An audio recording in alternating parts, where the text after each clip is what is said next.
안녕하세요. 홍선표 기자입니다. 오늘 방송에서는 최고의 인물들이 손자병법을 최고의 책이라고 말하는 세 가지 이유에 대해서 살펴보도록 하겠습니다. 먼저 제가 몇 사람의 이름을 불러보겠습니다. 빌 게이츠, 손정희, 마크 저커버그, 도널드 트럼프, 마오쩌둥, 더글라스 맥아더, 헨리 키신저, 보응우연자, 보나파르트 나폴레옹, 조조. 누구나 이름만 들어도 알 수 있는 굉장히 유명한 인물들인데요. 한때 세상이 자기를 중심으로 돌게 했거나 아니면 지금 이 순간에도 전 세계에 매우 큰 영향을 미치고 있는 인물들입니다. 그리고 이들에게는 한 가지 공통점이 있는데요.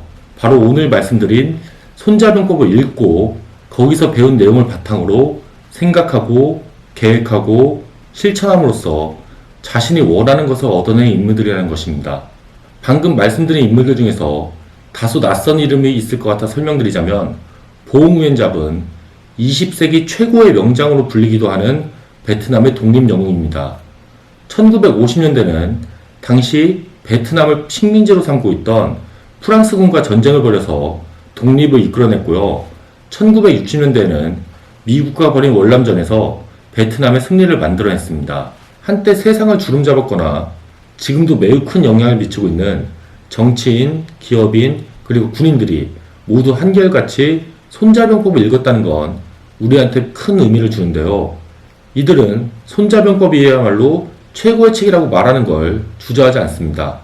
예를 들어서 빌 게이츠 마이크로소프트 창업자의 경우 자신의 자서전을 통해서 오늘날의 나를 만든 건 손자병법이라고 이야기하고 있고요.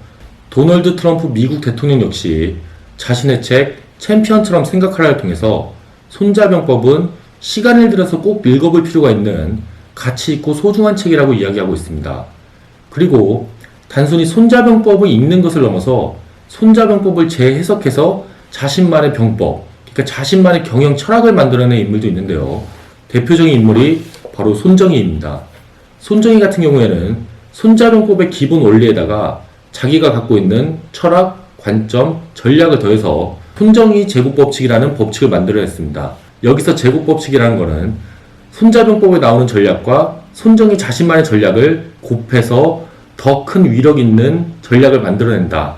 그런 뜻으로 이해하시면 되고요. 그리고 오늘날의 중국, 그러니까 중화인민공화국을 건설한 마오쩌둥 역시 손자병법의 핵심 내용을 16글자로 줄여낸 16자 전법을 통해서 국민당 군대 그리고 일본 군대와 맞서 싸워 이기면서 중국 대륙을 차지하고 중화인민공화국을 세울 수 있었습니다. 삼국지를 통해서 우리에게도 굉장히 익숙한 인물인 조조 역시 손자병법과 매우 큰 관련이 있는 사람입니다. 사실 손자병법에도 여러 가지 그 버전이 있습니다. 누가 주석을 달았는지, 누가 수정을 했는지에 따라서 손자병법에도 여러 버전이 있는데요. 오늘날 가장 많이 읽히는 버전의 손자병법이 바로 조조가 주석을 달아놓은 버전입니다. 조조는 자신이 직접 병사들을 이끌고 전쟁을 지휘했던 경험을 바탕으로 그 이전까지 전해져 내려오던 손자병법을 다시 정리하고 거기에 사람들이 더 쉽게 알아볼 수 있도록 주석을 달아갖고 자기 버전의 손자병법을 만들어냈고요. 그 손자병법, 그러니까 조조의 손자병법이 오늘날까지 쭉 내려와서 오늘날에도 가장 많이 읽히는 버전의 손자병법이 됐습니다. 동양과 서양, 그리고 과거와 현재를 통틀어서 손자병법은 당대 최고의 인물들에게 이처럼 큰 사랑을 받아온 책입니다. 그런데 이렇게 동서고금을 통틀은 최고의 전략서라고 하면 그 분량이 굉장히 많을 것 같은데요. 그런데 사실 손자병법은 글자 수만 놓고 보면은 그렇게 분량이 많은 책이 아닙니다. 지금 이렇게 손자병법이 지금 오늘날 이렇게 나오고 있는데요. 손자병법의 원문만 놓고 보면 손자병법에 들어가는 한자는 6천자밖에 되지 않습니다. 6천자면 그 내용을 그냥 띄어쓰기 없이 한글이라든지 마이크로소프트 워드에 붙였을 때 A4 용지 3장 안에 들어가는 분량인데요. 오늘 방송에서는 6천자밖에 안 되는 이 손자병법이 어떻게 이처럼 당대 최고의 인물들로부터 사랑받고 이들로부터 최고의 전략사라는 그런 극찬을 받을 수 있었는지, 그 안에는 도대체 어떤 내용이 담겨 있는 건지 손자병법의 핵심 내용에 대해서 말씀드려 보겠습니다. 손자병법은 지금로부터 2500년 전인 중국 춘추전국 시대에 뛰어난 국민이자 전략가로 꼽혔던 손무가 쓴 병법서입니다. 여기서 손자라는 말은 동양에서는 원래 뛰어난 사상가의 그 성 뒤에다가 자자를 붙여서 이렇게 부르곤 하는데요. 손무 역시 매우 뛰어난 군사 전략가이기 때문에 손자라는 그 칭호를 얻게 됐습니다. 이처럼 손자병법은 2500년 전에 출간된 이후 오늘날까지 끊임없이 사람들한테 읽히면서 전략에 대해서 고민하는 사람들한테 많은 영감을 주고 있는데요. 원래 고전이라는 것 자체가 누구나 이름을 들어서 알고 있지만 막상 아무도 읽은 사람은 없는 책, 원래 그런 걸 뜻하는 거기 때문에 손자병법 역시 마찬가지인데요. 그렇기 때문에 손자병법에 대해서 잘못 알려진 내용들도 적지 않은 것 같습니다. 많은 분들이 손자병법을 읽지는 않으셨더라도 여기에 나온다고 하는 굉장히 유명한 문장을 하나쯤 알고 계실 텐데요. 바로 지피지기면 백전백승이다라는 문장입니다. 이 문장의 뜻은 적을 알고 나를 알면 100번 싸워 100번 이길 수 있다. 이런 뜻을 담고 있는 말인데요. 그런데 사실은 이런 문장은 손자병법에 나온 적이 없는 말입니다. 손자병법에 나와 있는 말은 지피지기, 그러니까 적을 알고 나를 알면 100점 불태, 100번을 싸워도 위태롭지 않다. 그러니까 적을 알고 나를 알고 있으면 절대로 위험한 상황에 처하지 않는다. 이런 뜻입니다. 그런데 그게 어떻게 하다 보니까 이 100점 불태가 100점 백승이란 말로 잘못 알려져서 이렇게 퍼진 것 같은데요. 사실 손자병법에서는 싸워서 이기는 걸 그렇게 좋은 방법이라고 생각하지 않습니다. 손자병법에서 많이 나오는 이야기 중에 하나가 적과 아주 치열한 전투를 벌여서 싸워서 이기는 거. 예를 들어 성 안에 들어가 있는 적을 공격해서 성문을 뚫고 그 안에 들어가서 승리를 거두는 거. 그러니까 이런 걸 이제 공성전이라고 하는데요. 성을 공격한다고 해서 손자병법에서는 이렇게 공성전과 같은 방식으로 매우 치열한 전투를 거둔 끝에 승리하는 걸 결코 좋다고 얘기하지 않습니다. 손자병법의 핵심 메시지 중에 하나는 적과 싸우지 않고 이기라는 건데요. 손자병법에서, 물론 손자병법은 승리하는 법을 담고 있는 책입니다. 하지만 손자병법에서 적과 싸워 이기는 건 두 번째로 좋은 방법이고요. 제일 좋은 방법은 애초에 나와 적이 싸울 필요가 없을 정도로 나의 힘을 기르는 것입니다. 내가 아주 강대하고 내가 아주 힘이 강하면 굳이 나한테 싸움을 걸어올 사람도 없기 때문에 전쟁을 하지 않고도 항상 평화를 누릴 수 있다는 것이죠. 그렇기 때문에 평화를 원한다면 항상 자신의 힘을 기르는 것을 게을리면 안 된다. 이거야말로 사실은 싸워서 이기는 것보다 손자병법이 가장 말하고자 하는 그런 핵심 메시지입니다. 예. 많은 분들이 손자병법에 대해서 오해하시는 그 부분에 대해서 설명드렸으니 이제부터 본격적으로 손자병법의 핵심 내용이 무엇이고 최고의 인물들은 왜 한결같이 손자병법을 최고의 책으로 꼽는지에 대해서 한번 살펴보도록 하겠습니다. 저는 손자병법을 읽으면서 손자병법의 핵심 내용을 3가지 정도로 요약해 봤는데요. 지금부터는 그 내용에 대해서 하나하나씩 설명드려 보겠습니다. 손자병법의 핵심 내용 3가지는 첫째, 어떤 상황에서도 결코 적에게 주도권을 빼앗겨서는 안 된다. 주도권은 항상 내가 갖고 있어야 된다. 둘째, 전쟁은 국가의 존망이 걸린 일이다. 전쟁을 벌이기 전에 이길 수 있는 싸움인지부터 생각하라. 셋째, 전쟁은 속임수의 예술이다. 적으로 하여금 나의 의도를 오판하게 하고 쓸데없는 곳에 힘을 낭비하게 하라. 지금부터는 방송을 통해서 제가 손자병법의 핵심 메시지가 왜 이 3가지라고 생각하는지에 대해서 설명해 보도록 하겠습니다. 손자가 말한 수천 마리의 말은 적을 능동적으로 이끌어야지 적에게 수동적으로 끌려가면 안 된다는 이 말 한마디에서 벗어나지 않는다. 이 말은 중국 당나라의 장군이었던 이정이 손자병법의 핵심을 짚어낸 말인데요.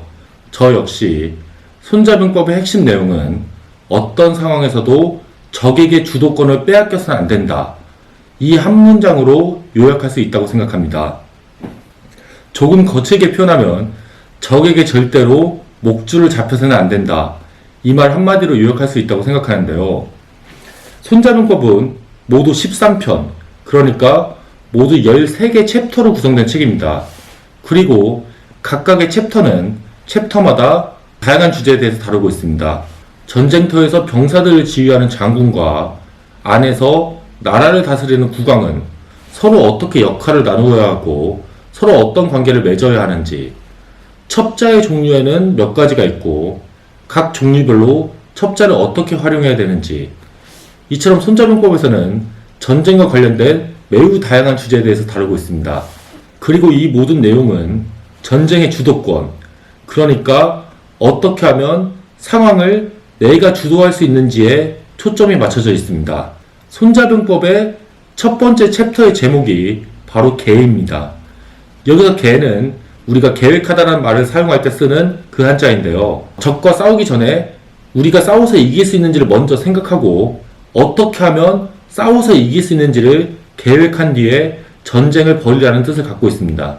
그렇기 때문에 이 계편이 손자병법 13편 중에서도 가장 첫 번째 챕터에 오는 건데요. 그리고 이 계편에서는 전쟁을 벌이기 전에 아군과 적군 중 누가 이길지를 미리 알 수 있는 5가지 기준에 대해서 이야기해주고 있습니다.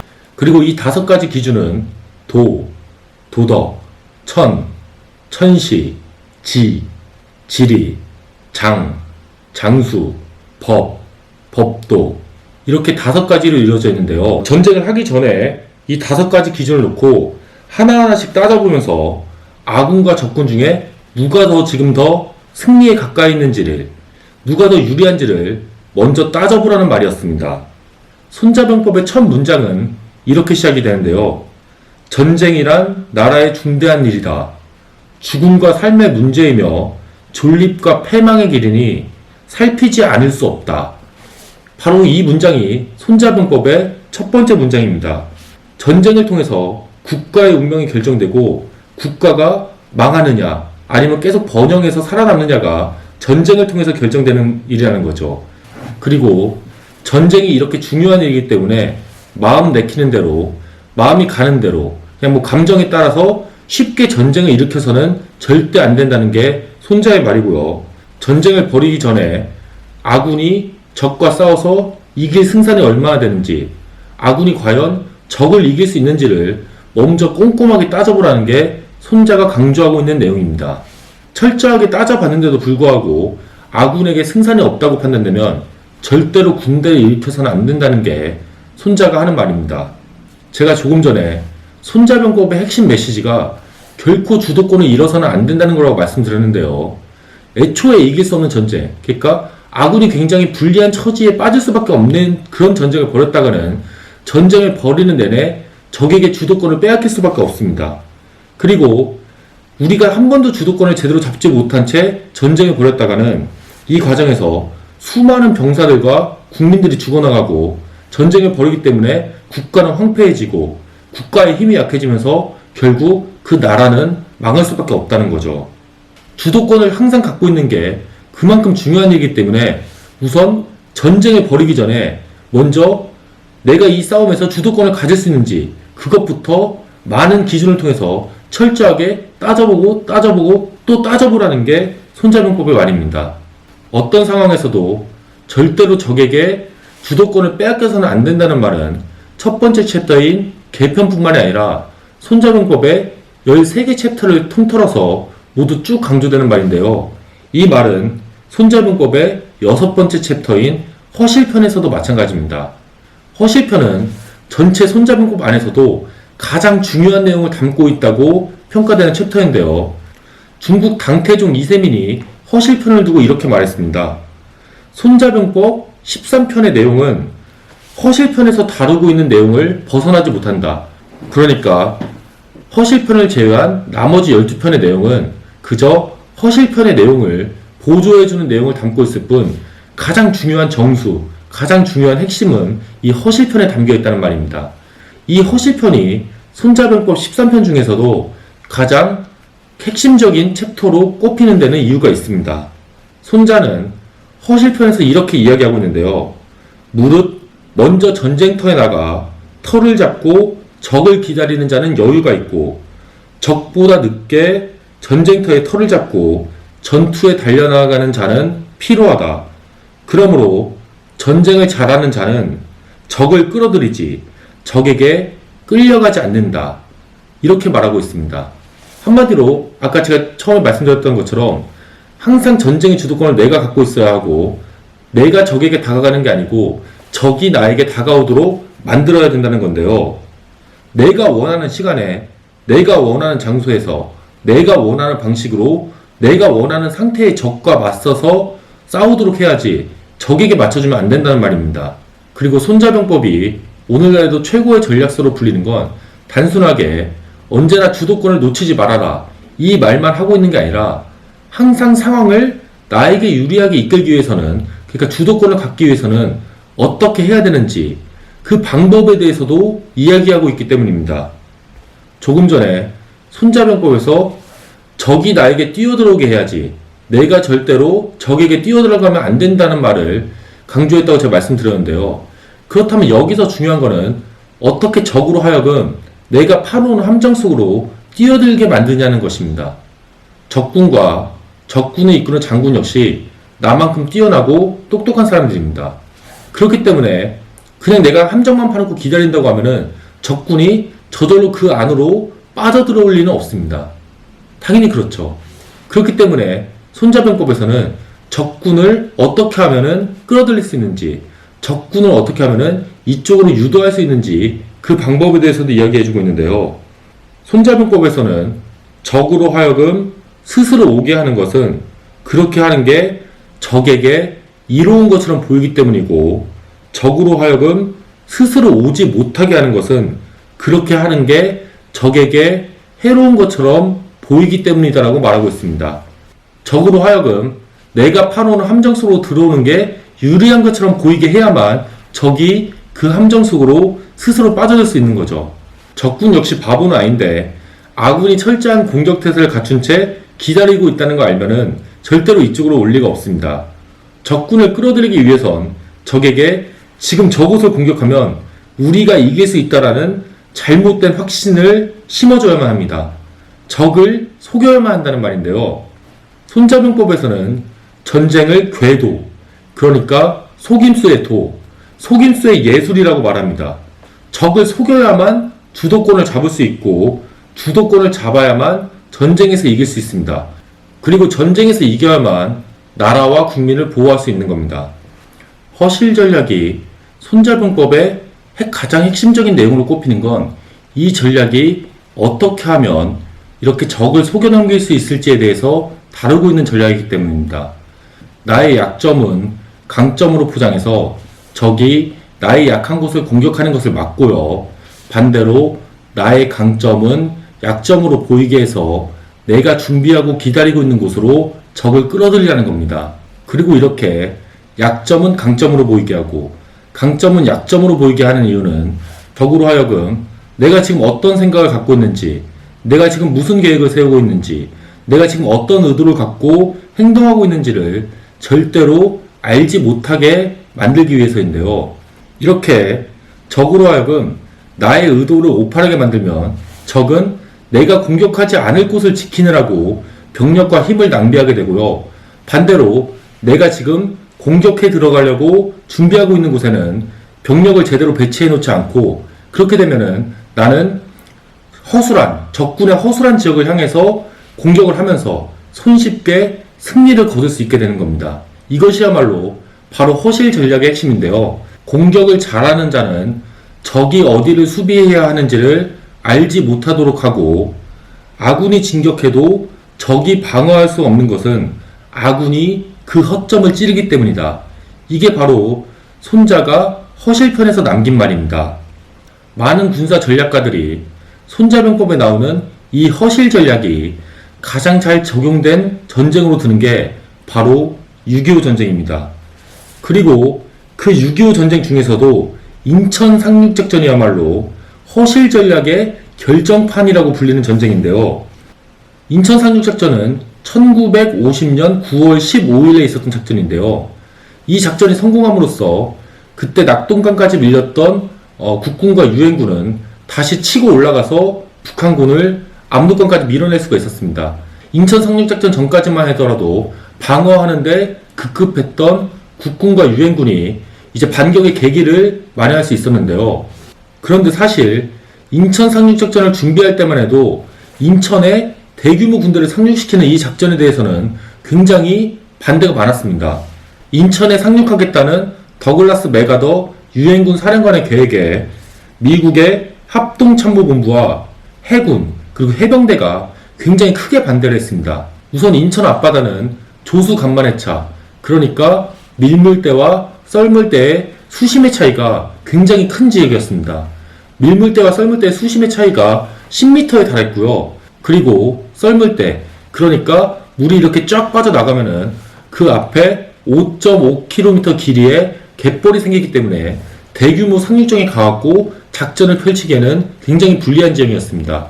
이런 이유들 때문에 미군 육군 참모총장과 해군 참모총장이 직접 맥아더 장군한테 날아와서 절대로 인천에서 상륙작전을 하면 안 된다, 이렇게 굉장히 강력하게 반대 의견을 밝혔습니다. 하지만 시청자 여러분도 아시는 것처럼 맥아더 장군은 인천 상륙작전을 결정했고, 그리고 이 작전은 대성공을 거둘 수 있었는데요.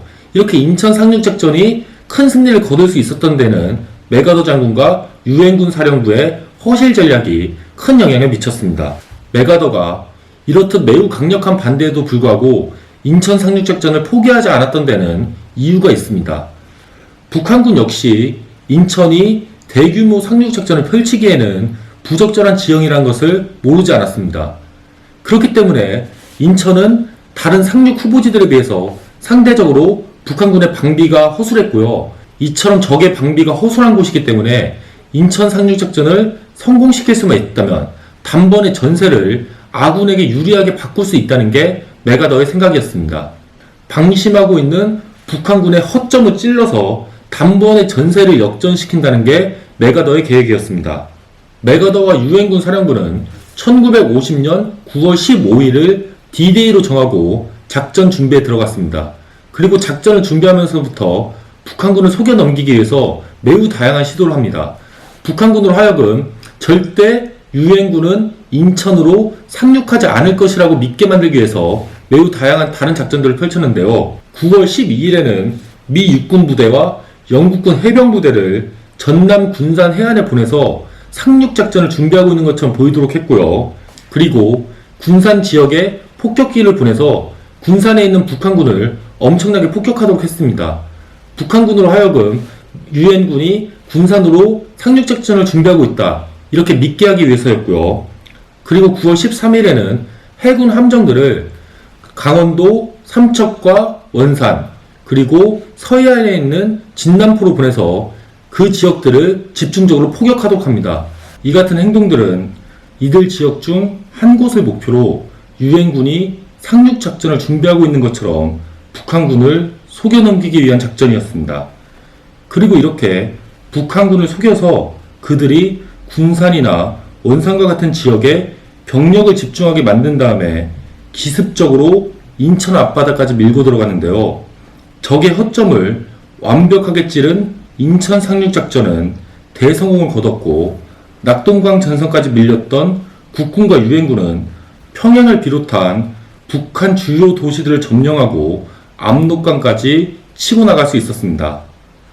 적을 속여야만 전쟁에서 이길 수 있다는 손자병법의 가르침을 완벽하게 구현한 작전이었습니다. 이번 방송에서는 빌 게이츠, 손정희, 도널드 트럼프, 마오쩌둥, 나폴레옹처럼 세상을 한 손에 넣고 주물렀거나 아니면 지금 이 순간에도 매우 큰 영향을 미치고 있는 인물들이 모두들 손자병법을 읽었고, 거기서 배운 내용을 바탕으로 생각하고 계획하고 행동함으로써 자신이 원하는 것을 얻을 수 있었다는 점에 대해서 말씀드렸습니다. 오늘 방송이 시청자분들께서 업무와 일상에서 원하시는 것을 얻는데 도움이 되셨길 바라면서 오늘 방송은 여기서 이만 마치겠습니다. 감사합니다.